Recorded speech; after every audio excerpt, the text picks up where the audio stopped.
सहनाववतु सहनौ भुनक्तु सह वीर्यं करवावहै तेजस्विनावधीतमस्तु मा विद्विषावहै ॐ శాంతి శాంతి శాంతి ఓం నమస్తే అండి అందరికీ నమస్తే అమ్మా.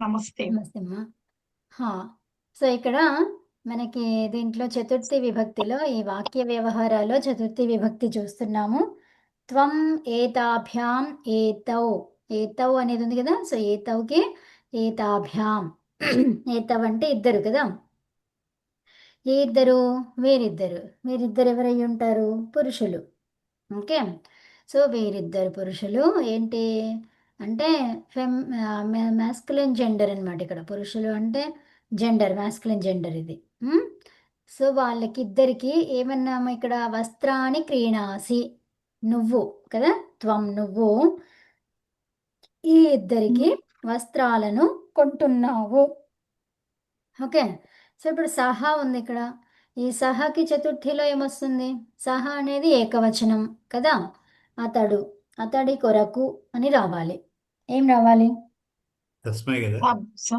తస్మై ఉత్తమం తస్మై తస్మై ఫలం క్రీణాసి త్వం తస్మై ఫలం క్రీణాసి అంటే నువ్వు అతని కొరకు పండును కొంటున్నావు తర్వాత తే తే అంటే వారందరూ అన్నమాట సో వారందరి కొరకు ఏమొస్తుంది భ్యస్ బహువచనం ఏంటి భ్యస్ భ్యస్ అంటే ఏంటి భ్యః చెప్పండి తేభ్యః. తేభ్యః ఉత్తమం సో తేభ్యః తేభ్యఃనా లేకపోతే ఈ తస్మై సహ తేభ్యం తేభ్యః అంతే తేభ్యః అడుగుతున్నాను నేను మీకు ఏంటి అనేది సో ఇప్పుడు ఏమైనది తేభ్యః పుస్తకాన్ని క్రీణాసి కదా ఇంకా చెప్పండి నెక్స్ట్ ఏషా ఏషా ఉంది ఏషా అనేది ఎలా ఉంది ఏకవచనంలో ఉంది ఇప్పుడు ఈమె అన్నమాట ఈమె అయితే కొరకు తెలుగులో చెప్తాము అదేంటి అర్థం అప్పుడు ఏది తేభ్యః సో ఇక్కడ ఏంటి నువ్వు వాళ్ళందరి కొరకు పుస్తకాలను కొంటున్నావు ఓకే తర్వాత నెక్స్ట్ది త్వం ఇక్కడ ఏషా ఉంది ఏషా అంటే ఏంటి ఈమె సో ఇప్పుడు మనకి ఏం రావాలి ఈమె కొరకు చెప్పండి ఎలా చెప్తారు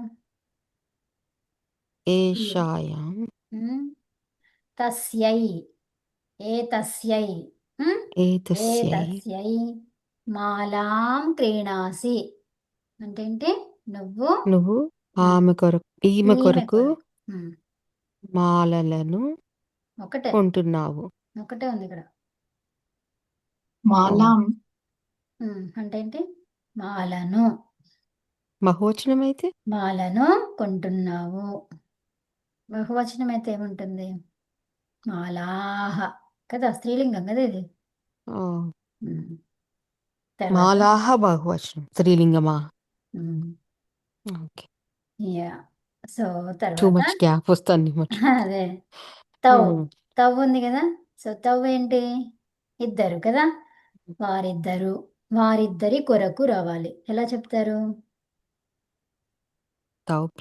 తాభ్యాం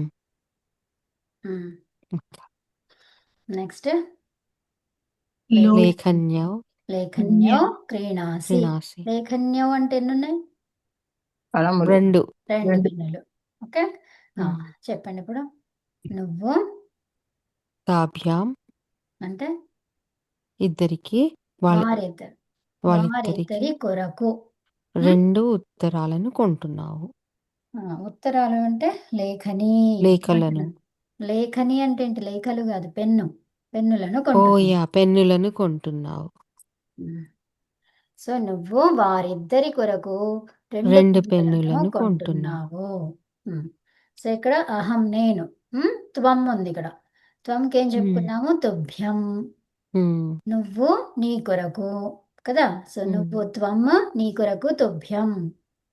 ఉమ్. తర్వాత కవిత గారు చెప్పండి. స్వమ్ అంటారు కదా అదేంటి ఆ, త్వమ్ నమస్ స్వమ్ ఆ, అంటారు కదా అవునవును అది ఆ, తుభ్యం. అది సేమ్ ఇదేనా త్వం అంటే నువ్వు.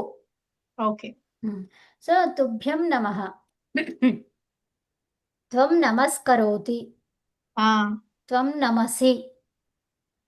ఉమ్, త్వం నమసి అంటే నువ్వు నమస్కరిస్తున్నావు.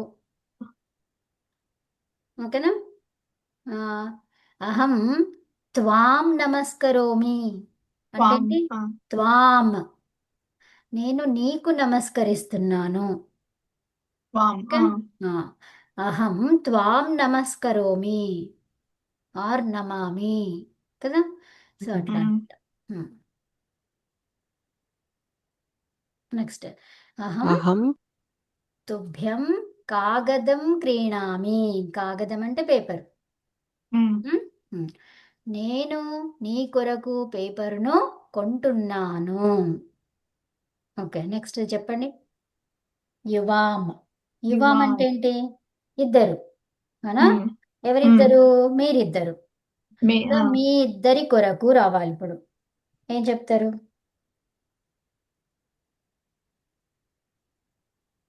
మీ ఇద్దరి. యువాభ్యాం ఉమ్, అంతే. అహం యువాభ్యాం ఉమ్, కర్కటీః ఉమ్, క్రీణామి.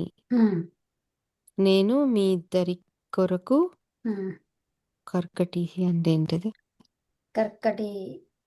కర్కటి అంటే ఆట కర్కటి అంటే? ఆడుకునేదా? ఆడుకునేదా? బాల బాల్ కాదు, ఏదన్నా ఒక క్రీడా వస్తువు. ఆట వస్తువు. కర్కటి కాదు.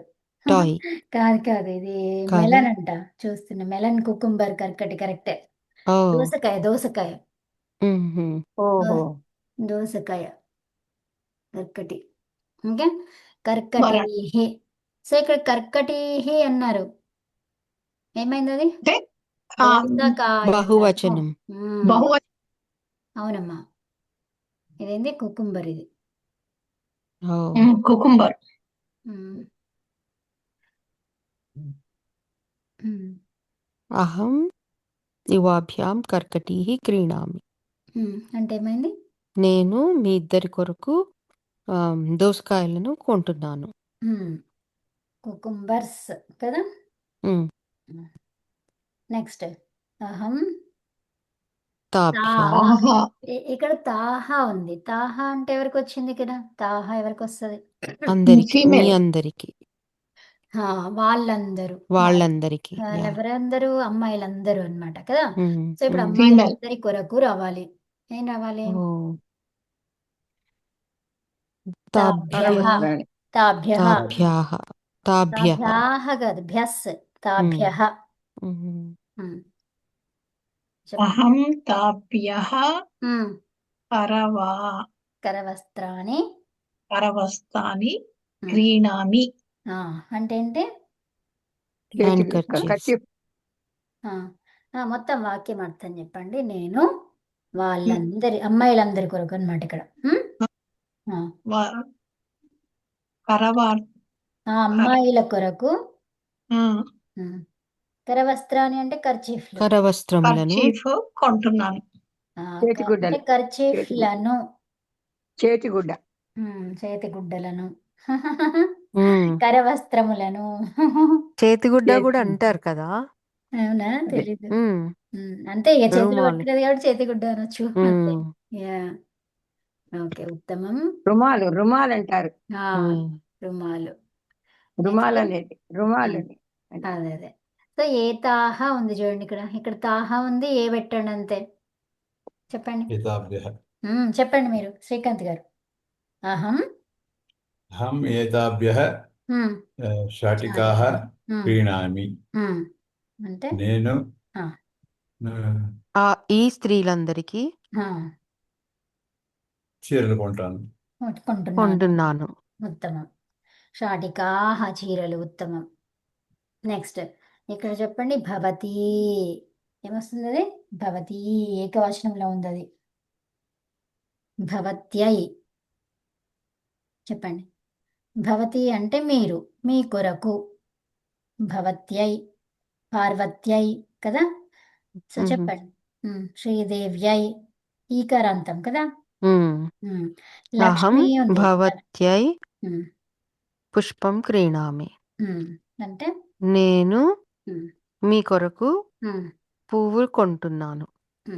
పువ్వును కొంటున్నాను. ఉత్తమం. నెక్స్ట్ జనకః అంటే తండ్రి. ఉమ్, తండ్రి ఇక్కడ లత ఉంది, లత కొరకు ఎలా చెప్తారు? లతాయై లతాయై, ఉత్తమం. లతాయై, ఓకేనా. మోదకం ఆ, నయతి నయతి నయతి. అంటే ఏంటమ్మా? ఇస్తున్నాడు. లడ్డు ఉమ్, ఓ తెస్తున్నాడు. తెస్తున్నాడు. ఉమ్, నా- జనకః నయతి తీసుకెళ్తున్నాడు. నయతి అంటే ఏంటి? తీసుకెళ్ళడం. ఆ నయతి అంటే తీసుకురావడం. తీసుకురావడం. ఉమ్, తీసుకెళ్తున్నాడు. మోదకం నయతి, లత కొరకు లడ్డూని ఓ తీసుకెళ్తున్నాడు. తీసుకెళ్తున్నాడు. ఓకే. చెప్పండమ్మా. నెక్స్ట్ది జనకః సుదేశః. ఇక్కడ సుదేశః పుల్లింగం. మ్మ్. ఆ, దోషాయ ఆ, సుదేశాయ, రామాయ కదా. మ్మ్. ఉత్తమం. కవిత గారు ఆ విసర్గలు వస్తే ఉమ్, ఆ, పుల్లింగం. ఆ, పుల్లింగం. పుల్లింగం కదా. అవును. ఉమ్, ఓకే. సో ఇక్కడ తాహ వచ్చింది. ఇది సర్వనామ శబ్దం, ఇది ప్రొనౌన్ అది. కాబట్టి ఓకే. అక్కడ వేరుగా ఉంటుంది. సో వాటికి స్త్రీలింగాలు అట్లా పుల్లింగాలు అది మనం చదువుకోవాలి ఇంకా అది. ఉమ్, ఇక్కడ మాత్రము పుల్లింగం అని చెప్పుకోవచ్చు. ఆకారాంతాలకి సురేష విసర్గ ఉంటే పేరు పుల్లింగం. పక్కన విసర్గ వస్తే అది పుల్లింగం అయిపోతుంది. ఆ, తర్వాత హా. సో ఇప్పుడు నామవాచకం పక్కన. నెక్స్ట్ ఇప్పుడు చెప్పు. జనకః. దేశః ఇక్కడ సురేష ఉంది సుదేశ. కదా. ఇప్పుడు ఆ, రామః ఉంది కదండి, రామాయ అంటాము. సో అట్లాగే ఇప్పుడు సురేష అనేది ఇప్పుడు సురేష్ కొరకు అంటే ఏం చెప్పాలి? రామాయ అంటే రాముడి కొరకు అన్నమాట. ఆయ సో ఇప్పుడు సురేష్ కొరకు అంటే జనకః సుదేశాయ ఫలాని సుదేశాయ. సురేష్ అన్నానా? ఓకే. సుదేశాయ ఫలాని నయతి. నయతి అంటే ఏంటి? తండ్రి సురేషు కొరకు సుదేశు కొరకు సుదేశ్ ఫలాని ఉమ్, ఫలాని పండ్లను. పండ్లను నయతి తీసుకెళ్తున్నాడు. తీసుకొస్తున్నాడు తీసుకెళ్తున్నాడు. తీసుకెళ్తున్నాడు. తీసుకెళ్తున్నాడు. Maybe we have to imagine like he is in some market, right? తీసుకువెళ్తారు కదా అక్కడి నుంచి అయితే ఇంటికి. అట్లా కాదు. ఉమ్. సురేష్ కొరకు తీసుకెళ్తున్నాడు. ఉమ్. లేకపోతే ఇప్పుడు లతా కొరకి ఇంట్లోనే స్వీట్స్, మోదకాలు, ఉమ్, సుదేశ్ కొరకి పండ్లు, ఉమ్, వాళ్ళందరి కొరకు చీరలు, ఉమ్. జనని అంటే అమ్మ కొరకు. అమ్మ కొరకు జ్యువెలరీ, తర్వాత తమ్ముడి కొరకు తమ్ముళ్ళ వస్త్రములు. కొరకు. తమ్ముళ్ళ అనుజౌ. ఇద్దరు తమ్ముళ్ళకి వస్త్రాలు. జనని అంటే జనన్యే కదా. జనన్యై కరెక్ట్. ఉమ్. జనన్యై. చెప్పండి ఇంకా. అనుజవ్ అంటే అనుజాభ్యాం. ఉమ్. ఓకే. అనుజ అనుజాభ్యాం. ఈ భ్యాం వచ్చినప్పుడు అకారాంతానికి దీర్ఘం వస్తుంది.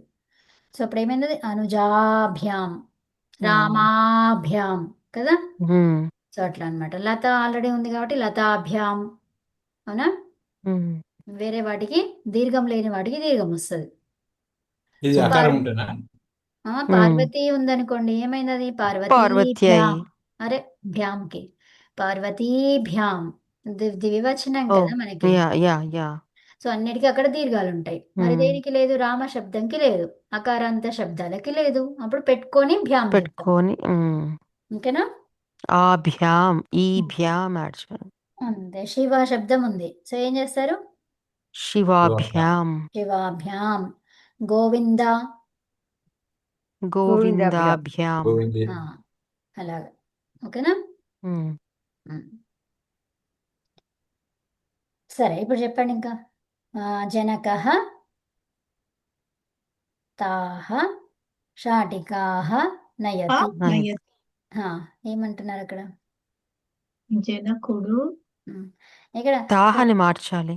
మార్చండి. తాహ అనేది తాభ్యాం బహువచనంలో ఉంది కదా. ताभ्यः తాభ్యాం కదా తేభ్యం ताभ्यः తాభ్యహన ఉత్తమం, అంతే. శాటికా ఉమ్. శాటిక అంటే चीर చీరలు. ఓ, ఉమ్. సో చెప్పండి. జనకః తాభ్యాం ఉమ్. శాటికాః నయతి. అంటే ఏంటి? జనకుడు ఉమ్. ఆ వాళ్ళందరికీ, ఉమ్. ఆ స్త్రీలందరికీ ఉమ్. చీరలను తీసుకెళ్తున్నాడు. ఉమ్. ఇక్కడ తాభ్యః అన్నావా తాభ్యాం అన్నావా?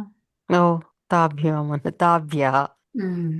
బహువచనంలో ఉంది కదా ఇది. తాహ, తాభ్యః. ఉమ్. ఉమ్, ఉమ్. జనని ఏమైంది? జనని అంటే జనన్యై. తల్లి. తల్లి కొరకు అంటే జనన్యై. ఉమ్. ఓకే, చెప్పు ఇప్పుడు. జనకః. జనకః ఉమ్. జనన్యై ఉమ్. ఆభూషణాని నయతి. ఉమ్. అంటే ఏంటి?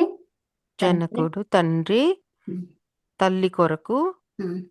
ఆ ఆభూషణాలను, నగలను ఉమ్. తీసుకెళ్తున్నాడు. ఉమ్. ఉమ్. ఓకే. అంటే వాళ్ళ తల్లి కొరకు అనుకోవాలా? వ్- ఉమ్. చెప్పే వాళ్ళ తల్లి కొరకు. యా సంహవ్ ఉమ్. సంథింగ్. రెండు కూడా ఏదైనా కావచ్చు, మనకు తెలియదు. యా. ఉమ్. తల్లి కొరకు, ఆయన తల్లికే కావచ్చు, వాళ్ళ బిడ్డల తల్లికి కావచ్చు. అదే. జనకః ఉమ్. చెప్పనా అది కూడా నేను. చెప్పి. జనకః అనుజాభ్యాం ఉమ్. వస్త్రాన్ని నయతి. ఉమ్. జనకుడు తమ్ముళ్ళిద్దరికి వస్త్రాలను తీసుకెళ్తున్నాడు. ఉమ్. అర్థమైందా అండి ఇదంతా? So yeah. ఇక్కడ మనకి అనుజౌ అనేది ద్వివచనంలో ఉంది. ఇది ఫస్ట్ మనం ఐడెంటిఫై చేయాలి, ఇది ఏ వచనంలో ఉంది. ఆ వచనందే చతుర్థిలో చూసుకోవాలి. ఓకేనా? ఆకారాంతము లతా ఉంది, ఏమైతుంది ఇక్కడ?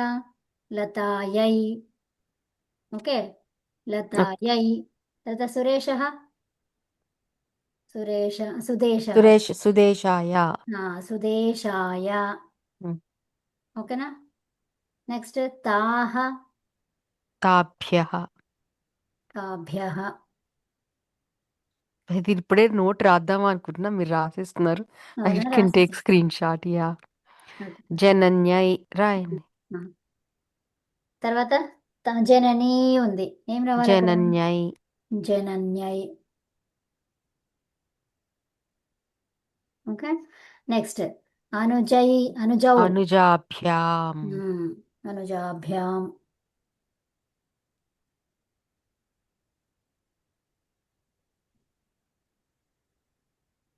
ఓకేనా? అనుజాభ్యాం. అక్కడ బాకి యాకి మధ్యలో గ్యాప్ ఇవ్వక్కర్లేదా పైన గీత? ఆ? భ్యాం ఉన్నప్పుడు ఆ, భాక్షరం పైన యాక్షరం మధ్యలో ఉమ్. గీత ఉండకూడదు కదా? ఉండొద్దు. పైన అంటే ఎక్కడ పైన? ఇక్కడ పక్కన పైన. పైన యా. పైన ఆ లైన్ ఎందుకు? గీత గ్యాప్ ఇవ్వాలి, అక్కర్లేదు. ఓహో, అట్లా అంటున్నావా? భాలో ఈ పైన గుండు ఉంటది కదా, గుండు పైన ఆ, ఉండొద్దు. ఓకే. ఇక్కడ చూడు, ఇక్కడ ఆభూషణానిలో ఏముంది? గుండు పైన కొంచెం ఆపేసిండ్రు చూడు, కొంచెం యా, అదే అట్లా గ్యాప్ ఉండాలి కదా అంటున్నా. ఉండాలి. ఇప్పుడు యా. మనం ఇక్కడ రాసేప్పుడు రాదు ఇదేంటి? కదా. ఓకే. ఇక తీసుకుంటూ పెట్టుకుంటూ రాస్తే ఇది ఎక్కడెక్కడో లైన్ పోతుంది. అంటే రైట్. చేత్తో కదా రాసేది. ఓ మనం ఒక పెన్ను ఓకే. తీసుకొని రాస్తేనేమో మంచిగా కరెక్ట్ గా చేయొచ్చు, ఓకే. ఆపి అట్లా. ఉమ్, యా. అయిపోయిందా? ఇది ఫోటో తీసుకున్నావా? ఉమ్. ఓకే. నెక్స్ట్ది ఈరోజు అభ్యాస. చెప్పండి, ఇది ఎవరైనా చెప్తారా? అమ్మా ఎవరైనా చెప్తారా? కృష్ణ గారు మీరు చెప్తారా? చెప్పండి. ఆ, ఉదా దీన్ని చదవండి. అభ్యాస. ఇప్పుడు దీన్ని 100నేమో శతం అన్నాం కదా. సో ఇప్పుడు దీన్ని ఏమనాలి? ద్విశతం 200ని ద్విశతం. చెప్పండి. అభ్యాస ఓ. సహ ద్విశతం ద్విశతం, అంతే, ఉత్తమం. సో దీన్ని ఏమనాలి? 4. 4 చతుర్థి కాదు. స్తబకే, చతుర్థ స్తబకే, చతుర్థ స్తబకే. స్తబకే అంటే ఏంటి? లెసన్ పాఠం Lesson. కాదు, అధ్యాయం. అధ్యాయం, చాప్టర్ అది. స్తబకే. తర్వాత 4 ఏమన్నాము? చతుర్థ. పాఠే కదా.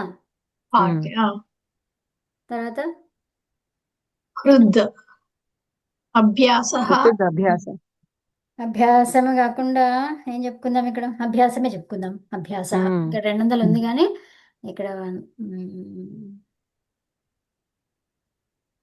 పాఠం ఏం చెప్పుకున్నాము? స్తబకము, తర్వాత ఏముంది? కృద్ అభ్యాసంలో అభ్యాసే పాఠం కదా. మ్మ్. అభ్యాసే పాఠ.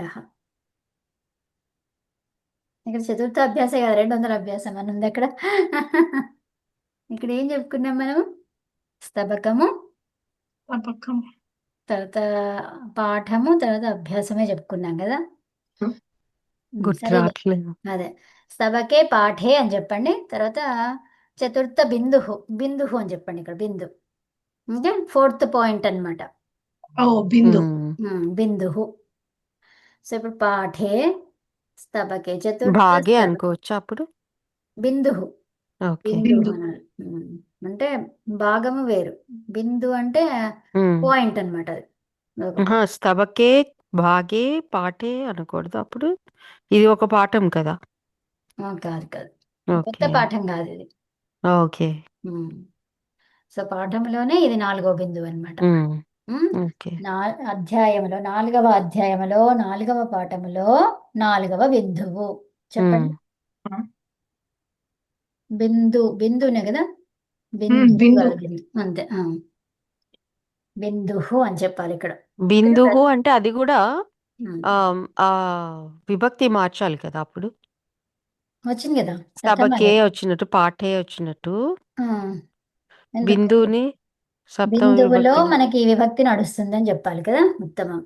ఆ, సో ఇప్పుడు ఏమనాలి? బిందువు అనేదానికి ఏంటి? ఉకారాంత శబ్దం. బిందౌ. ఉత్తమం. బిందౌ ఉకారాంత శబ్దం. ఏముంది? గురు, గురౌ, అవునా? మ్మ్. గురు బిందౌ. గురు గురౌ మ్మ్. బిందౌ చెప్పండి ఇంకా.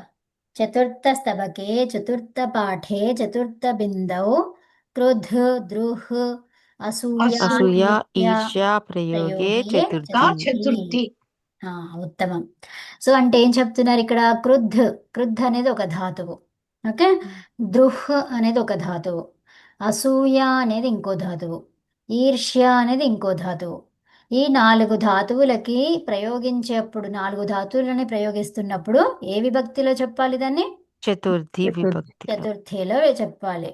సో ఇప్పుడు ఆ, నేను ఎవరిని క్రోధంతో ఉన్నాను? శిష్యులకు అని అన్నాను అనుకోండి. సో పిల్లలు, స్టూడెంట్స్ ఉంటారు కదా స్కూల్లో. సో మ్మ్. స్టూడెంట్స్కి అన్నాను అనుకోండి, స్టూడెంట్స్ మీద కోప్పడుతున్నా. సో అప్పుడు ఏం చెప్పాలి?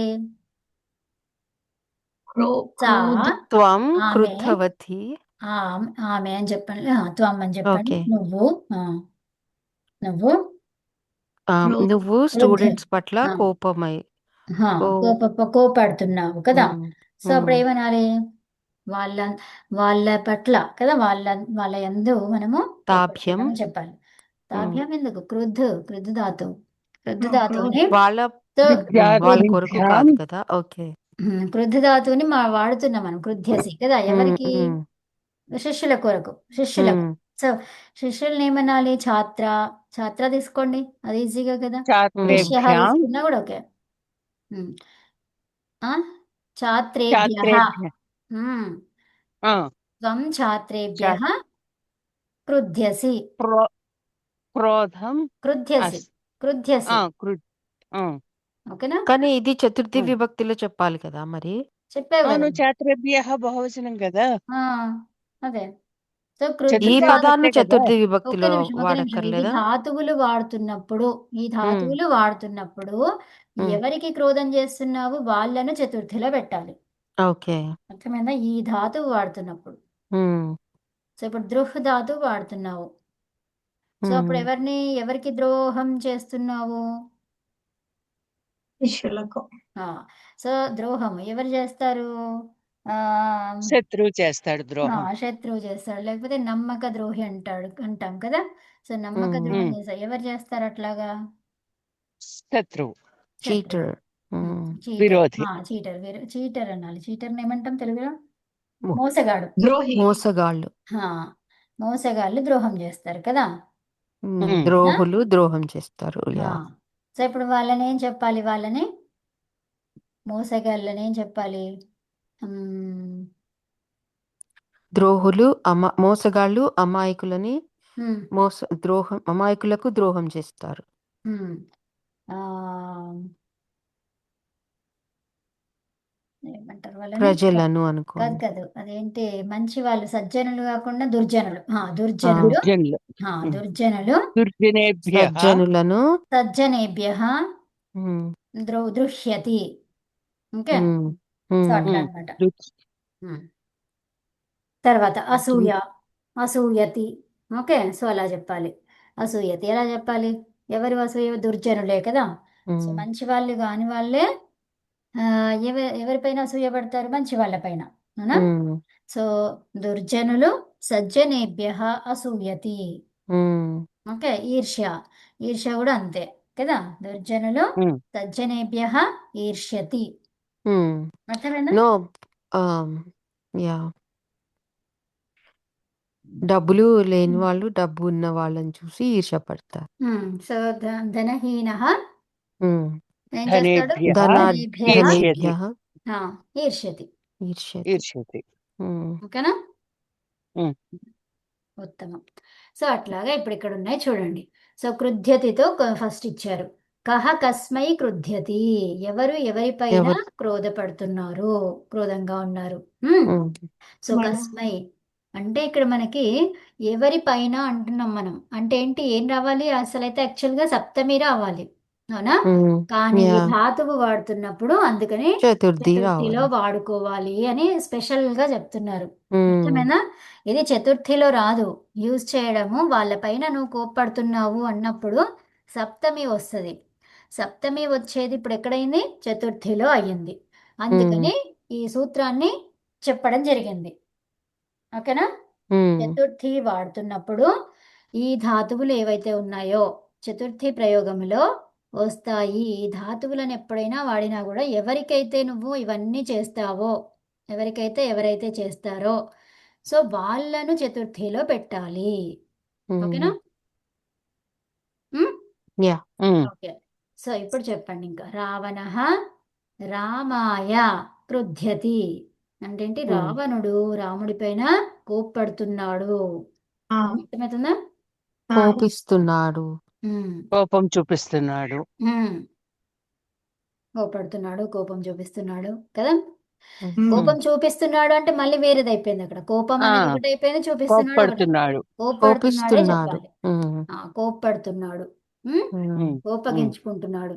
యా, సో కోప్పడుతున్నాడు, కోపగించుకుంటున్నాడు, ఇది రావాలి. కోపం చేస్తున్నాడు అంటే మళ్ళీ వేరే అయిపోయింది. అది నౌన్ అయిపోయింది. కోపం అనేది నౌన్ అయిపోయింది. క్రోధం చేస్తున్నాడు కరోతి. అంటే అట్లా కాదు. ఇప్పుడు మనం యా, చెప్పే అప్పుడు ఇది రాదు, చతుర్థి రాదు. కృత్యతి రాదు. ఒక్క నిమిషం. కృత్యతి కాదు, చతుర్థి రాదు. మనం చెప్పుకునేది చతుర్థి కాబట్టి చతుర్థిలో చెప్పాలి. కాబట్టి ఇప్పుడు మీరు ఏం చెప్పారు? కోపం కరోతి అని కోప్య అన్నాడు కదా. కోపం అంటే ఆ, ఏమైంది? అది ద్వితీయ వచ్చింది. కరోతి ఉమ్, ఎప్పుడు కూడా ద్వితీయాలో చెప్పుకుంటాం. అది అర్థమైందా? మరి మన ఉమ్. పాయింట్ ఏంటి? చతుర్థి కావాలి మనకు. ఉమ్, అర్థమైందా? కృధ్యతి ధాతువుని వాడుకుంటూ ఏం చెప్పాలి? చతుర్థిలో చెప్పాలి విషయం ఏంటో. ఉమ్. అది ఓకే. సో చెప్పండి ఇప్పుడు. కంసః కృష్ణాయ క్రుధ్యతి. క్రుధ్యతి. అంటే ఏంటమ్మా? కంసుడు కంసుడు కృష్ణుడి మీద కోపడుతున్నాడు. కోపంగా ఉన్నాడు. కోపడుతున్నాడు అలా చెప్పండి. ఉమ్, కృష్ణుడిని కోపడుతున్నాడు అనొచ్చు. కృష్ణుడిని కాదు, కృష్ణుడి కంసుడు కృష్ణునిపై కోపడుతున్నాడు. పై కదా, అతనిపై కోపడుతున్నాడు కదా. సో అతనిపై కోపగించుకుంటున్నాడు, అతనికి కోపగిస్తున్నాడు కదా. అంటే అతనిపైన కోపంని తెచ్చుకుంటున్నాడు ఈయన. అర్థమైందా? సో ఇక్కడ ఏముందో అదే అర్థం రాదు, వేరే అర్థం. అందుకే ఇక్కడ ఇచ్చారు కదా, అవునా? అక్కడ వేరే విభక్తి వస్తుంది, కానీ ఇక్కడ ఈది ధాతువు వాడుకుంటే మాత్రం చతుర్థిలోనే చెప్పాలి కదా. అది దుర్యోధన దుర్యోధన యుధిష్ఠరః ఉమ్. యుధిష్ఠిరాయ యుధిష్ఠిరాయ ఉమ్. క్రోధి కృధ్యతి కృధ్యతి కృధ్యతి అంటే ఏంటి? దుర్యోధనుడు యుధిష్ఠరుని పైన కోపడుతున్నాడు. కోపగించుకుంటున్నాడు. ఉమ్. కోపగించుకుంటున్నాడు. కోపడుతున్నాడు లేదా కోపగించుకుంటున్నాడు. ఉత్తమం. ఓకేనా? క్లియరా? యప్. చెప్పండి నెక్స్ట్. కర్ణః అర్జునాయ ఉమ్, కృధ్యతి. ఉమ్. చెప్పండి. కర్ణుడు అర్జునుడి పైన కోపగించుకుంటున్నాడు. ఉమ్. ఓకేనా? దుర్జనః సజ్జనాయ దుర్జనః కృధ్యతి. సజ్జనాయ కృధ్యతి కృధ్యతి. అంటే దుర్జనుడు సజ్జనుని మీద కోపగించుకుంటున్నాడు. అది మీద పైన అలా వస్తాయి. ఉమ్. అర్థమైందమ్మా? ఉమ్. ఆ, ఇక్కడ ఏంటి అర్థం ఏంటి? రామాయ అంటే రాముడి మీద ఆర్ రాముని పైన. ఉమ్. అంటే ఏ విభక్తి రావాలి? సప్తమి రావాలి. చతుర్థి. కానీ ఇప్పుడు ఈ కృద్ ధాతు తీసుకున్నాం కాబట్టి ఎవరు రావాలి? చతుర్థి విభక్తి, ఫోర్త్ కేస్. ఉమ్. ఓకేనా? ఉమ్. జనరల్ గా వచ్చేది ఏంటి? సప్తమి వచ్చేది కదా. ఈ అవునా? ధాతువులకి రాకూడదు ఈ అంటుంది. ధాతువులకి రాదు. ఉత్తమం, సూపర్ అండి. ఓకేనా? ఉమ్. యా. ఇప్పుడు ఒక ధాతు వచ్చినప్పుడు మనము ద్వితీయలోనే వస్తది అని చెప్పుకున్నాం కదా ఒకటి. ఆ, లైక్ గమ్ 4 ధాతు ధాతువులకి. గత్యర్థక ధాతువులన్నీ కూడా ఏమన్నాము? ద్వితీయలో. దేవాలయానికి కి అన్నాము. కి అంటే ఏంటి? ఏం రావాలి? షష్ఠి రావాలి. ఉమ్. కానీ ఏమొచ్చింది? ద్వితీయ వచ్చింది. ద్వితీయ వచ్చింది. దేవాలయం. ఉమ్. తర్వాత ఇప్పుడు ఇక్కడ ఏంటిది? వాళ్ళ పైన కోపగించుకుంటున్నావు అంటే ఏమైంది? ఇక్కడ సప్తమి రావాలి. సప్తమి. కానీ కానీ ఏమొచ్చింది? చతుర్థి వచ్చింది. చతుర్థి వచ్చింది. ఈ చతుర్థి ఎప్పుడెప్పుడు వస్తుంది మరి? ఇలాగా సప్తమి వచ్చేది ఉంటే చతుర్థి ఎప్పుడు వస్తుంది?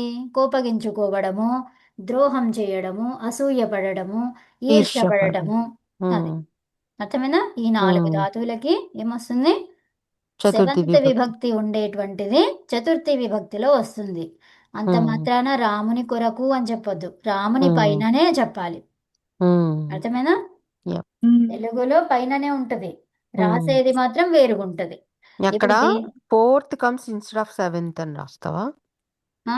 ఇక్కడ ఫోర్త్ కేస్ అని కింద రాసావు, అవును, అది పైన fourth case. సెవెంత్ అన్నావు కదా. అది ఇక్కడ చూడు, పైన మీద అనేది ఏంటిది? సెవెంత్ విభక్తి. అవును, ఇప్పుడు కృధ్యతి వాడుతున్నావు కాబట్టి ఎందులో రావాలి? ఫోర్త్. అది అదే fourth comes instead of seventh. ఆ, అది అది రాయన్నా. Fourth replaces seventh or something. అదే అదే. చతుర్థి విభక్తి అర్థములు నేను అంటే సప్తమి నో సప్తమి విభక్తి రాసుకోండి ఇదంతా మీరంతా. అదే సప్తమి విభక్తి అంటే ఏంటి? శబ్దము, పదము, పదం అని రాయండి. సప్తమి విభక్తి పదము, సప్తమి విభక్తిలో రావాల్సిన పదాలు అదే ఈ అదే, ధాతువులతో. ఒక నిమిషం. సప్తమి విభక్తి పదము చతుర్థి విభక్తిలో వస్తుంది. ఎప్పుడు? చతుర్థి విభక్తిలో వస్తుంది. ఎప్పుడు? ఈ కృత్ 4 ధాతువులు. ధాతువుతో 4 ధాతువులు ఏంటో అవి రాసుకోండి అక్కడ. కృద్యతి. ఇప్పుడు నేను ఇది పైకంటే ఇది ఎక్కడికి వెళ్ళిపోతుంది? ఈ పెన్తో రాయలేదు కదా అందుకని అది ఎటో వెళ్ళిపోతుంది. సో ఈ 4 ధాతువులతో మనం రాసుకోండి. ఈ 4 ధాతువులతో. ఓకేనా? ఏ 4 ఇక్కడ రాస్తున్నా. ఏంటది? కృద్, ఇంకా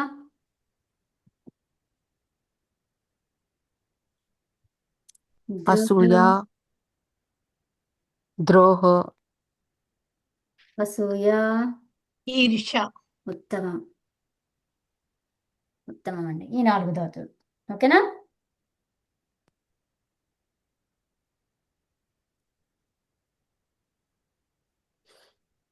ఇది ఫస్ట్ రాసుకోండి, దాని కంటిన్యూషన్లో సెకండ్ ఇక్కడ. ఓకేనా?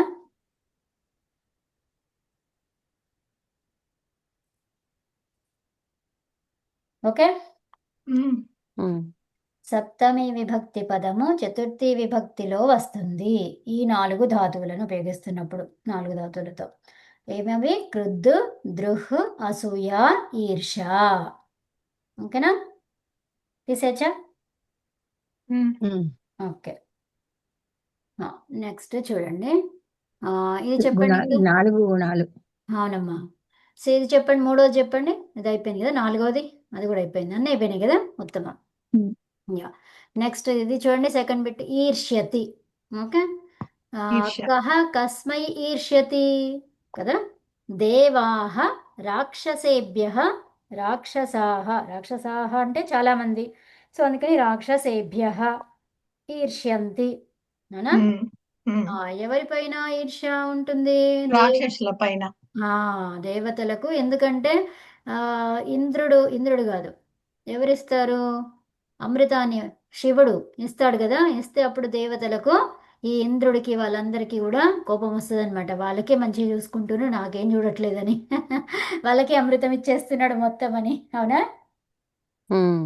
సో అది దేవాహ రాక్షసేభ్య ఈర్ష్యంతి. ఓకే. సో చెప్పండి. దేవతలు రాక్షసుల పైన ఈర్ష్య